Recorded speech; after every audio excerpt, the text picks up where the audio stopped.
नमस्कार दोस्तों, मैं आरती आप सभी का स्वागत करती हूँ। छोटा सा विवाह गीत गाने जा रही हूँ। अगर अच्छा लगे तो कमेंट में जरूर बताइएगा हमारा गीत कैसा लगा। बहुत ही सुंदर गीत है, बेटी विवाह गीत है।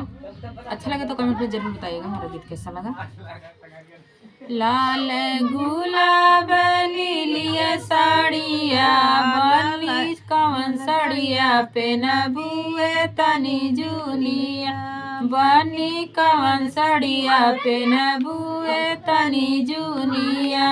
लाल गुलाब नीलिया साड़िया मैया लाल साड़िया पे नबुए तनी जूनिया मैया लाल साड़िया पहनबे तनी जूनिया।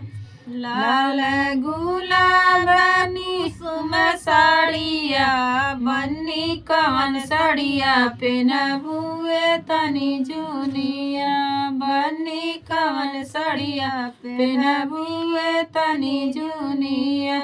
लाल गुलाब नीलम साड़िया मैया पीला साड़िया पहनबे तनी जूनिया मैया पीला साड़िया पहनबे तनी जूनिया मैया। लाल गुलाब नीलिया साड़िया बन्नी कवन साड़िया पहनबे तनी जूनिया बन्नी कवन साड़िया पहनबे तनी जूनिया।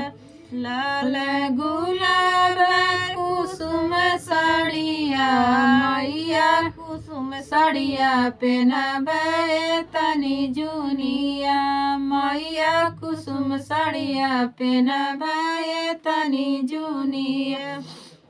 दोस्तों, हमारा गीत कैसा लगा कमेंट में ज़रूर बताइएगा। बहुत ही छोटा सा गीत था, प्यारा सा। कमेंट करके बताइएगा हमारा गीत कैसा लगा।